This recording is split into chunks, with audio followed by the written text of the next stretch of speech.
we used to have a time when people say, you know, I want to get married to so-and-so, my father is saying no. So now as ulama, you've got to go and talk and see what's going on and so on. And then you have we came across another stage where people say, you know, I want to get married to so-and-so, they're not Muslim, but they're ready to revert. So you've got to talk to the father again, and you've got to tell them this and this. You know what we tell them these days? Uncle, thank Allah that your son wants to marry a woman. Allahu Akbar. There are others who want to marry men. You know, uncle says, no, can't be. Then you start showing him, you see that uncle there? I was on a flight one day. I met a man and I greeted him and so on. I was coming from Cape Town. And he told me, I said, what's your name? He says, Sulaiman. I said, oh, mashallah, this, that, what. And we got talking and he started speaking about things. I told him also, how many children do you have? He looked about 60. It's a true story. And he told me, oh, this is my partner. I said, who? He said, the Hussein next to me. Sulaiman married Hussein. He said the Imam did the nikah. Allahu Akbar.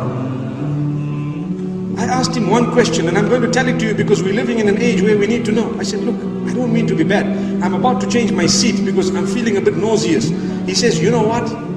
We can actually get you locked up. I said, what for what? He said, because you're discriminating. I said, what are you talking about? You can't do that. I'm feeling nauseous. It's natural. I can't afford. I said, okay, anyway, I want to ask you one question. What do you do? He told me, stop intimidating. Stop. And stop. I don't know, a few words. I just got up and I just carried on. Allahu Akbar. And they have no answer. Allahu Akbar. May Allah subhanahu wa ta'ala protect us. This is a sign of the hour. And wallahi, it is something to cry about. Because our children are exposed to it to the degree that in some countries, it is prohibited to actually look down upon that. And in some countries, the school syllabus has in it that you need to teach the children that these people are absolutely normal. And if you have this type of inclination, there is no harm and no problem. This is what is being taught forcefully to the children of the Muslims across the globe in certain countries. May Allah subhanahu wa ta'ala safeguard us. May we never see such days in our places. May Allah subhanahu wa ta'ala grant us a deep understanding. It's a sign of Qiyamah, a sign of the end of time, prophesied by the Prophet sallallahu alayhi wa sallam.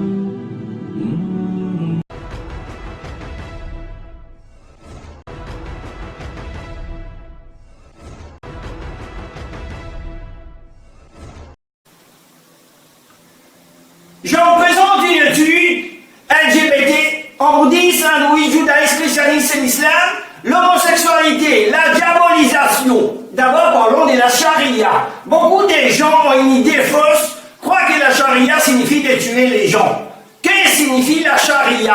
La charia ou sharia en arabe représente dans l'islam divers noms et règles doctrinales, sociales, culturelles et relationnelles édictées par la révélation. Les termes utilisés en arabe dans les contextes religieux signifient chemin pour respecter la loi de Dieu.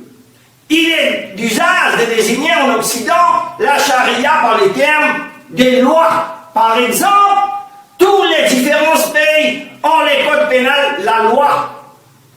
Allons analyser les codes pénals, la loi, l'homosexualité dans les bouddhismes. C'est dans les bouddhismes. Les bouddhismes, ils prennent globalement de garder la maîtrise des sens. Les interprétations varient dans les détails, mais la tendance globale est de reconnaître la seule sexualité hétérosexuelle en vue de la procréation et de rejeter la recherche du plaisir pour le plaisir. Les bouddhistes conseillent une conduite sexuelle éthique. Les troisièmes des 5 préceptes Panchasila, l'abstention de toute mauvaise conduite sexuelle, et puis généralement de garder la maîtrise des sens en pali langue des textes sanskrits, Theravada et Kamesumisha Achara Varamani Shika Padam Samadhyami concerne l'abstention de toute mauvaise conduite sexuelle. Les 5 préceptes sont des règles, des bases pour la vie des hommes et femmes ayant pris refuge dans les Bouddhas, les Dharmas et les Sanghas conduite sexuelle éthique, étant une expression générale pour les bouddhistes essentielle et de ne pas s'engager dans les actions ayant pour conséquence la souffrance d'autrui ou de soi-même. Dans les 8 préceptes Atasila, les 3e est étendu à une interdiction complète de toute activité sexuelle. Si un moine pratique la sexualité,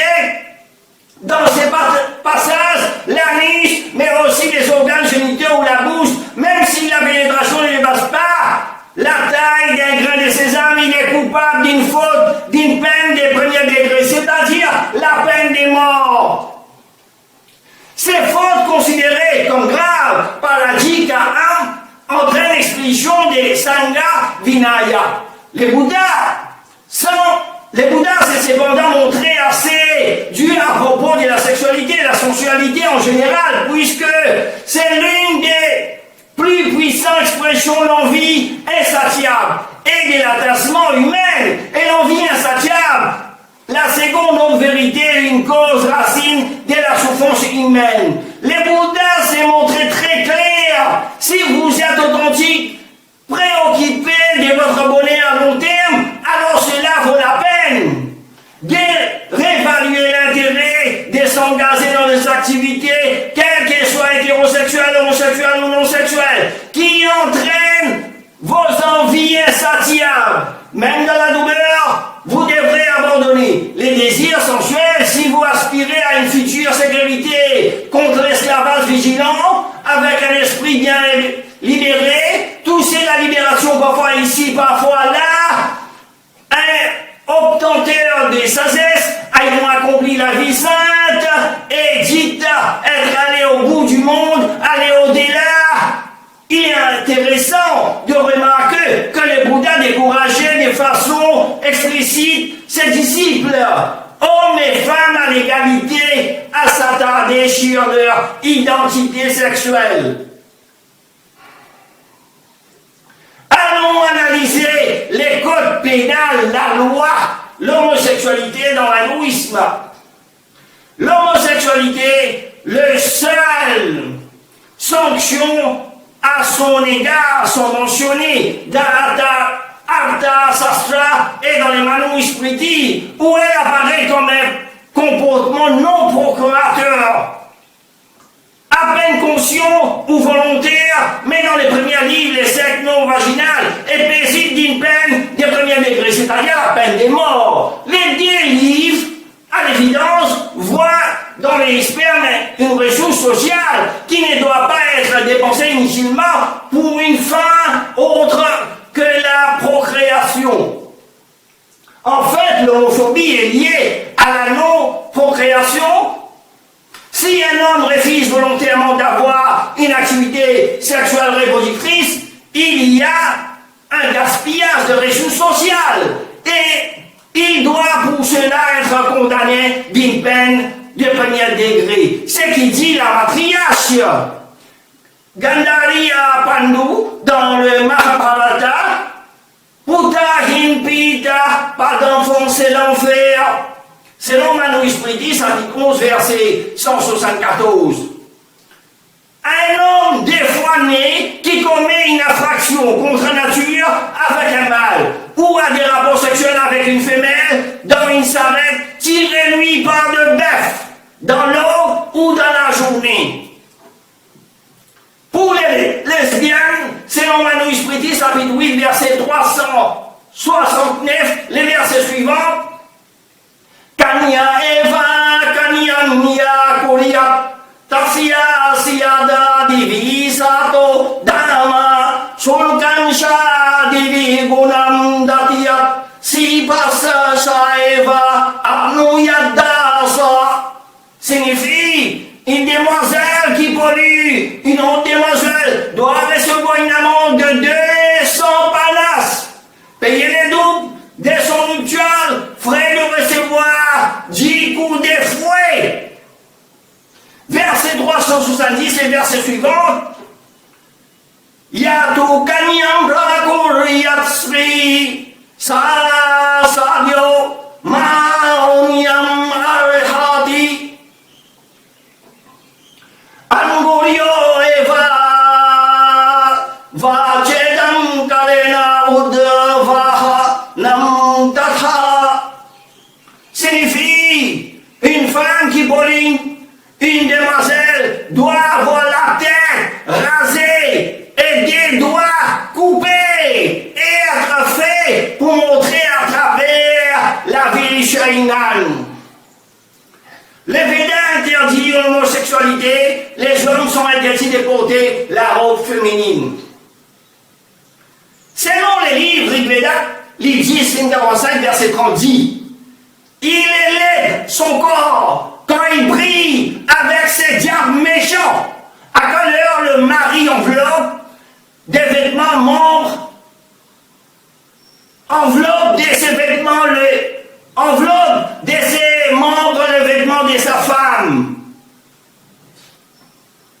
Allons analyser les codes pénals, la loi, selon les lignes de Moïse, paix et sur lui, sur l'homosexualité. Dans le judaïsme et christianisme, selon les lignes de la Genèse 1 verset 27 et verset 28, Dieu dit, quand Dieu crée des êtres humains, il a prédit que les relations sexuelles devraient être exclusivement réservées au mariage d'un homme et d'une femme. Dans le judaïsme, les peuples ayant précédé Israël semblent avoir pratiqué la prostitution féminine et masculine rituelle au service des Baals, ou Baal, hébreu Baal qui signifie diable, ou mari, et d'Astarté ou Astaroth en hébreu, dans les Lévitique, la relation sexuelle entre hommes est présentée comme une abomination d'Adam et Ève en hébreu, selon les livres de Lévitique, chapitre 18, verset 22. Tu ne coucheras pas avec un homme comme on couche avec une femme, c'est une abomination. Selon les livres de Lévitique, chapitre 20, verset 13, Dieu dit en hébreu, les versets suivants, Waïs aser iskab ezakar miskabe isato eba aso sanehemot yomato de mehendam. Signifie l'homme qui couche avec un homme comme on couche avec une femme. C'est une abomination qu'ils ont toutes deux commis. Ils devront mourir, leur sang retombera sur eux. Le récit de Sodome et Gomorrhe, quant à lui, est évoqué dans le récit de la Genèse, chapitre 19, verset 5. Dès la Genèse, les habitants de Sodome devaient connaître Iada en hébreu qui signifie avoir des réactions sexuelles. Les compagnons de l'autre qui leur proposant en échange ses filles, les versets énoncent, ils appelleront l'autre et lui diront, où sont des hommes qui sont venus chez toi cette nuit, amène-les-nous pour que nous les connaissions. À la suite de ce verset, le mot latin sodomia, en français sodomie et les dérivés, tels sodomites, ont été appliqués très improprement à l'homosexualité. Pas seulement masculine, les termes anciens des gomorrhines ayant été utilisés à musulmans pour désigner spécialement les lesbiennes. Les témoignages sont nombreux tout au long de l'histoire, à commencer par celui du roi Edgar en Angleterre, dit Pacifique, le Pacifique, 943-975, qui s'adressa à ses évêques, donne une description peu flatteuse de ce qu'il avait vu lors d'un de ses voyages à Rome. On ne voit à Rome que des mousses, dissolution, ivrognerie et impiété. Les maisons des prêtres sont devenues les retraites honteuses, des prostituées, des bâclés, journées, équilibristes, acrobates et des sodomites. On joue nuit et jour dans la demeure du pape.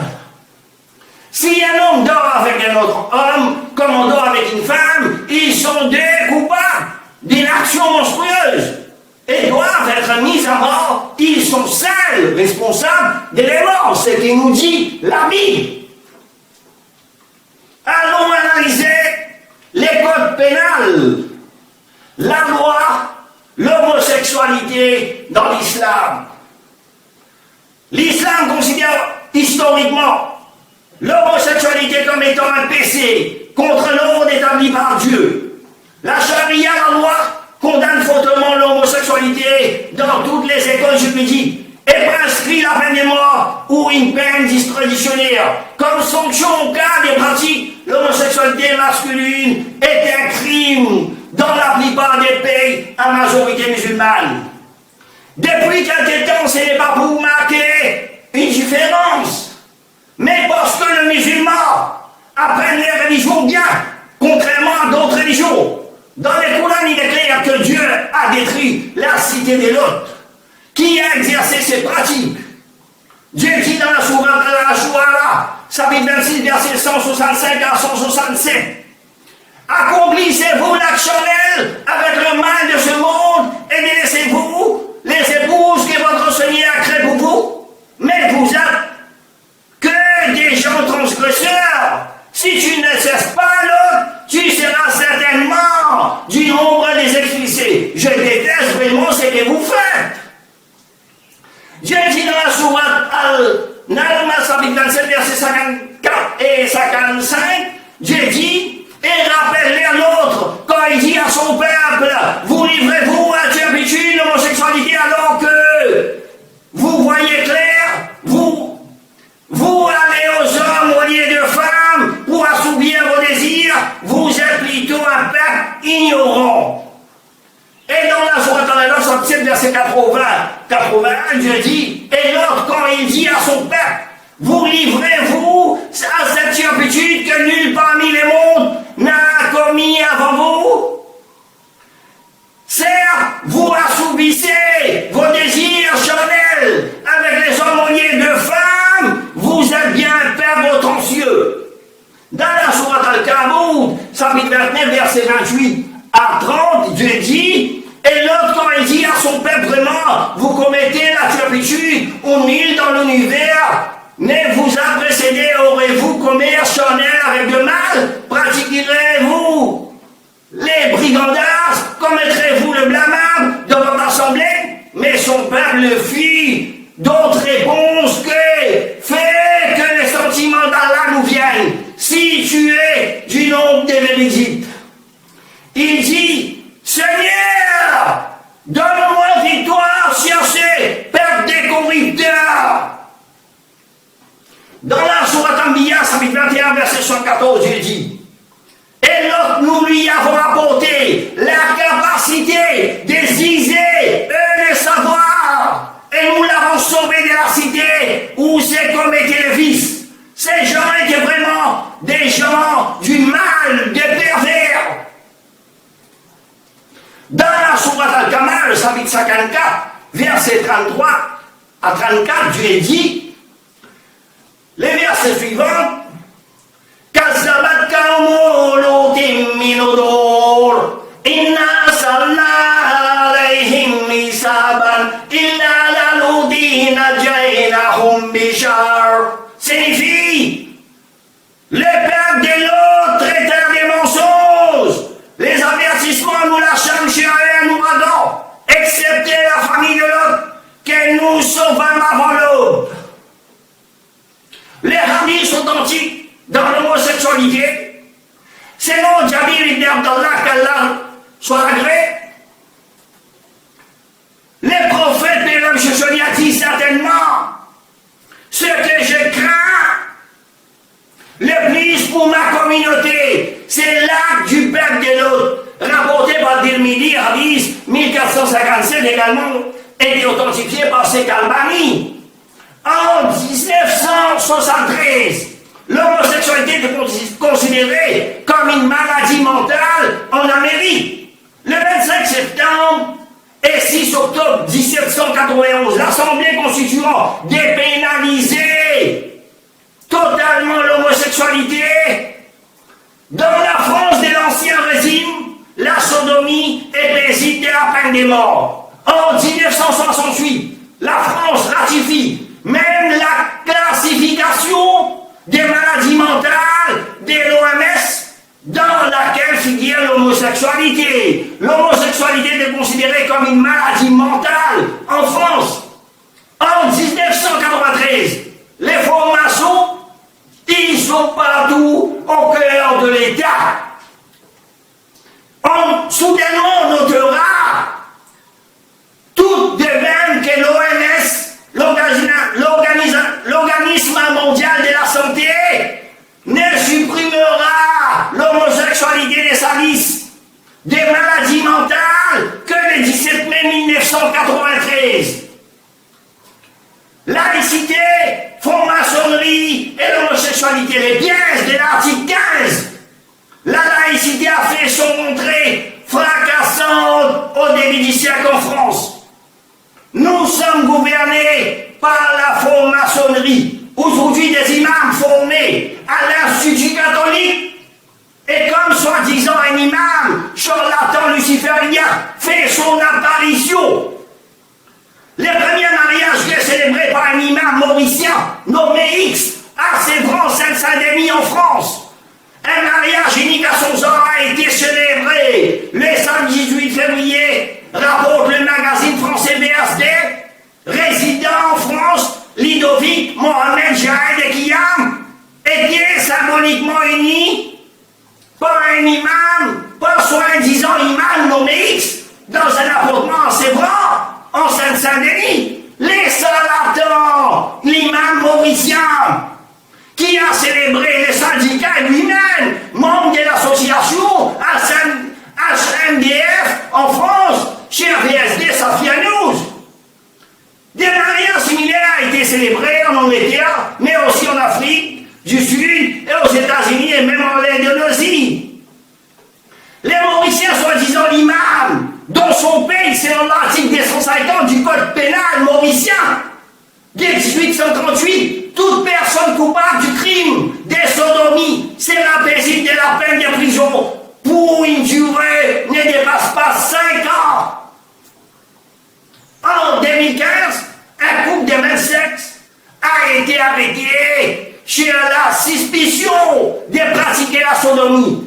En 2017, le gouvernement a déclaré qu'il n'annulerait pas l'article 250, mais qu'il a plutôt annoncé qu'il réglerait la question après un examen plus approfondi. Les savants, les théologiens musulmans, rédacteurs sont unanimes à condamner les deux unions de même personnes du même sexe. L'homosexualité est clairement l'interdit dans l'islam, a fait partie des grands péchés, comme les montrent les Coran. Beaucoup d'autorités musulmanes, en France ou ailleurs dans le monde, l'accusent d'être imposteur, un faux imam charlatan, qui ne sait rien de la religion, un charlatan luciférien. Dès qu'un musulman parlant de la loi de Dieu, si une homosexualité ou autre, il est appelé extrémisme ou terrorisme, il devient le danger de la société. Vous pouvez être très intelligent, un diplômé de meilleure université du monde et devenir expert dans certaines sciences ou dans des domaines, sans vous interroger sur la définition d'extrémisme. Nous devons d'abord savoir que cela signifie extrémisme. Les mots d'origine d'extrémisme, étymologie dérivée d'extrême, si fixée par Ismaël lui-même ici du latin extrémie. Les plis à l'extérieur et les derniers les pires, superlatifs, d'extérieur, cette expression d'origine latine signifie de justesse. Elle désigne quelque chose de réalisé au dernier moment. Souvent dans le cadre d'une situation avec un laps de temps assez court. Par exemple, lorsqu'une personne arrive in extremis, c'est qu'elle est arrivée au dernier moment. La définition d'extrémisme en anglais par Oxford Dictionnaire, non dérogatoire, une personne qui a des opinions politiques ou religieuses extrêmes, en particulier une personne qui préconise une action illégale, violente ou extrême, extrémiste des droits. Définition extrémiste dictionnaire des Français, la rousse comportement politique à défendre les positions les plus radicales d'une idéologie ou d'une tendance. Quand l'Amérique, les Royaumes-Unis, la France a pris des dispositions politiques pour bombarder la Syrie, pourquoi le média n'utilisant pas les mots extrémistes du président français, américain ou anglais? On voit très clair le racisme, fanatisme hypocrite du média contre celui qui apprennent bien les religions. Mais les médias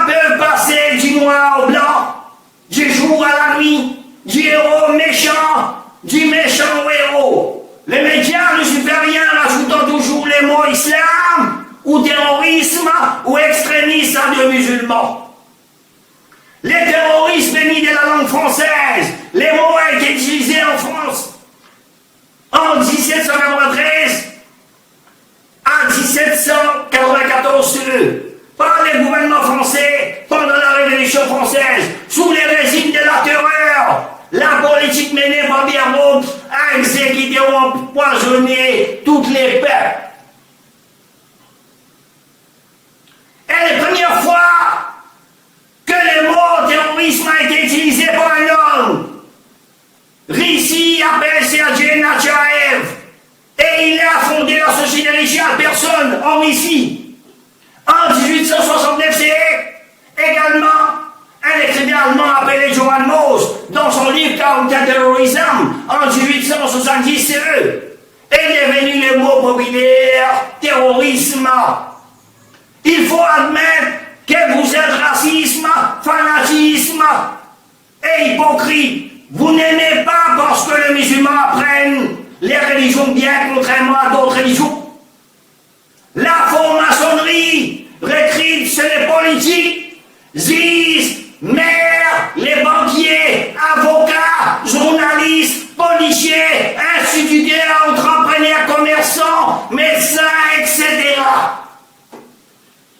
Ces milieux apprécient la totale liberté sexuelle. Ils désireront que l'inceste ne soit plus un délit, que les pédophiles soient considérés comme des normaux. Cette organisation réalise, s'accompagne des propagandes, des masses, et éloigne les gens de leur foi et de leur religion, les entraînant vers le mythe matérialiste, humaniste, darwiniste. Les diables aux mille visages. Cependant, la franc-maçonnerie constitue avant tout les premiers clubs échangistes homosexuels de l'histoire, en fait bien avant que les pratiques indiennes du Kama Sutra envahissant les vieux continents. Les frères maçons mettaient déjà par écrit les rituels de domination, sodomasosis, ou encore les règles d'un bon déroulement d'un chichi. Les lucifériens qui souhaitant faire progresser le meilleur de la population vers une sexualité débridée. Il faut admettre que les francs-maçonneries, une secte qui menace les droits des peuples. La franc-maçonnerie a regardé les droits, ressemble à une sorte de mafia installée au cœur de l'institution des 5 pays. La glorification de l'homosexualité est l'ère du diable. L'homosexualité est la plante mondiale numéro 1, privilégiée par les diables. La sexualité est simplement une fonction physiologique liée à la reproduction de l'être humain et reste un acte animal, car l'humain possédant un corps de 3e densité, c'est-à-dire animal, et de par sa biologie un animal. En 1956 à 1971, le fameux Quintel-Pro, Counter-Intelligence Programme du FBI, de la CIA, un programme découlant des techniques de manipulation de masse de la conscience humaine, sont inspirés pour créer le rituel pédosatanique, pornographie, mais aussi à l'autre extrême le tantrisme, la kundalini, sensualité, à ces autres foutaises, New Age, amour et lumière. Ces programmes de manipulation mentale de masse avaient pour l'objectif de nous faire croire que des techniques d'ouverture spirituelle sont possibles grâce au partage de l'énergie sexuelle. Quelle que soit l'époque à laquelle nous vivons, d'un côté, vous dites le respect et la valeur de la femme, et d'un autre côté, vous dites que la femme doit se faire sauter par une femme, les droits des lesbiennes,